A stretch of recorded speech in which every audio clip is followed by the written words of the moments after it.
प्रवर्तक नहीं, जितनी दवाइयां बना रहा हूं उनका मैं प्रवर्तक नहीं, मैं उनका आविष्कारक नहीं। ये भारत की जो परंपरा है उससे मुझे जो ज्ञान हमारे ऋषि दे गए, मैं उसी का पुनर्प्रस्तुतिकरण कर रहा हूं। इसमें क्या आपत्ति है?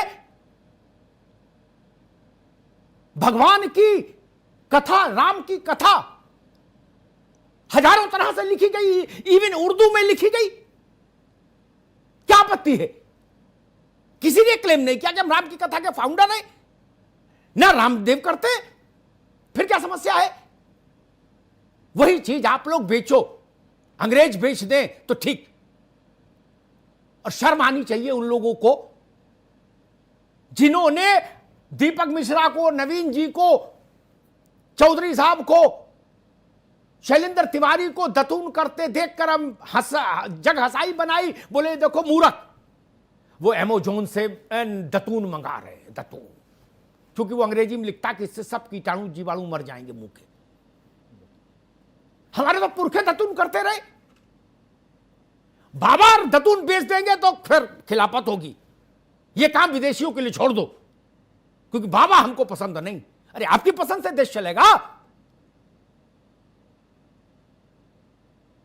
इस देश में झंडू, वैद्यनाथ, ऊंझा, पतंजलि, कौन है जो इनका नाम नहीं जानता? इनको कांग्रेस भाजपा की मोहर चाहिए क्या? और जो ये बेच रहे हैं इनको ना भी जाने, जो ये बेच रहे हैं उसको तो सब जानते हैं। इस देश में कोई भी ऐसा नहीं जो नहीं जानता। हर राज्य के हर गांव में एक अपना सिद्धा है, एक अपनी चिकित्सा विज्ञान है। जो लोग आदिवासियों के बीच में गए हैं उनको पता होगा, उनका चिकित्सा विज्ञान सबसे अलग है, सबसे निराला है और 100% परिणाम देता है। जो बड़ी बड़ी बातें करते हैं वो नासमझ लोग हैं। किसी ने डाटा देखा? शैलेंद्र तिवारी, कभी सोचिएगा मेरी इस बात पर, भारत के जो आदिवासी बहुल इलाके हैं वहां कोरोना का सबसे कम असर हुआ, लगभग न्यूनतम, नगण्य। क्यों? वो तो अमेरिका की गोली नहीं खाए, ट्रंप का इंजेक्शन नहीं लगाए, वैक्सीन तो आई नहीं, बचे ना। वो उसी चीज से बचे जिस चीज को रामदेव बेचना चाहिए, बता रहे हैं। जो भारत का सदियों से, पीढ़ियों से ज्ञान चलता आ रहा है। नाभि पर, बच्चे की नाभि पर हींग का घोल लगा दे और बच्चा सो जाए, पेट का विकार शांत हो जाए। क्या यह हमको अमेरिका से सीखना पड़ेगा? दूध पिलाने के बाद बच्चे को कंधे पर रख के उसकी पीठ ठोकनेंगे ताकि उसको डकार आ जाए, इसकी अमेरिका सीखेंगे? और कोई ये बताए तो उसकी खिल्ली उड़ाएंगे? ये भारत के पुरुषार्थ का अपमान है, ये भारत की परंपरा का अपमान है, संस्कृति का अपमान है, 5000 साल की सभ्यता का अपमान है। सुश्रुत को पढ़िए, चरक को पढ़िए, दैहिक दैविक भौतिकता पा, सबके उन्मूलन की व्यवस्था भारत में थी। ये भारत ऐसे जी रहा था क्या? इतिहास बताता है हमको, जब अमेरिका पैदा नहीं हुआ था तो हिंदुस्तान के पास एक विकसित सभ्यता थी जिसमें सब कुछ था। और भगवान वाल्मीकि ने रामायण लिखी, राम की कथा लिखी, बहुत अच्छा लगा।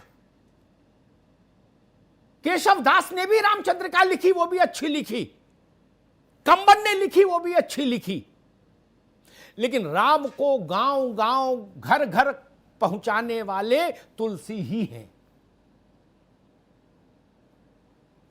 जिन्होंने कहा सी ये राम में सब जग जानी, करहूं प्रणाम जोर जुग पानी। जितनी चौपाइयां रामचरित मानस की भारत की जुबान पर है, किसी ग्रंथ की नहीं। यह क्रेडिट जाता है तुलसीदास को। कथा वो नहीं लाए थे, कथा तो थी, उसका प्रस्तुतिकरण। रामदेव पतंजलि नहीं है,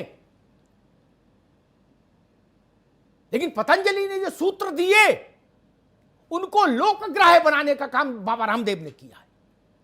क्या आपत्ति है? कोई विदेशी ये कर देता तो छत पर खड़े होकर नाच रहे होते सब लोग उसकी स्तुति में। और बाबा पुरुषार्थ नहीं कर सकता, उद्यम नहीं कर सकता? क्यों भाई, क्यों नहीं कर सकता? क्या वस्त्र से व्यापार तय होगा? और फिर भी 103 रुपए में 10 गोली तो नहीं बेच रहे ना। और अभी वैक्सीन आने दो, वैक्सीन के नाम पर जो भी आएगा। और किसी ने एक ठीक बात कही, मैं उस बात को अंत में जरूर कहूंगा, मुझे बात अच्छी लगी और जिम्मेदारी से कहूंगा। मैं विज्ञान, चिकित्सा विज्ञान का कोई विशेषज्ञ नहीं, लेकिन मेरी समझ और पूर्व के अनुभव ये कहते हैं, जो भी चीज आएगी वो इम्यूनिटी को मजबूत करने की ही आएगी। किसी भी वायरस के उन्मूलन की दवा आज तक विश्व में नहीं बनी। जो लोग बहुत ज्यादा उत्साहित हैं, विदेश की प्रतिभा को लेकर बहुत ज्यादा डांसिंग मूड में हैं, वो लोग कान खोल के सुन लें। इबोला, सार्स, चिकनगुनिया, जितने भी वायरस आए हाल के 10-50 एक साल में, वो आज तक धरती पर हैं और वैज्ञानिक कह रहे हैं ये हजारों साल तक धरती पर रहेंगे। हाँ, इन जो दवा है ये खा लोगे या लगा लोगे इंजेक्शन, तो आपका सिस्टम इतना मजबूत हो जाएगा, यानी चोर तो रहेंगे, आपके घर में नहीं घुसेंगे। इसी को तो इम्यूनिटी सिस्टम कहते हैं जी। डेंगू, चिकनगुनिया,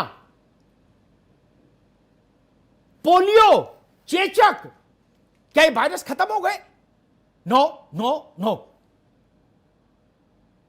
हमने इम्यूनिटी ही तो डेवलप की ना, और बाबा भी वही कह रहे हैं।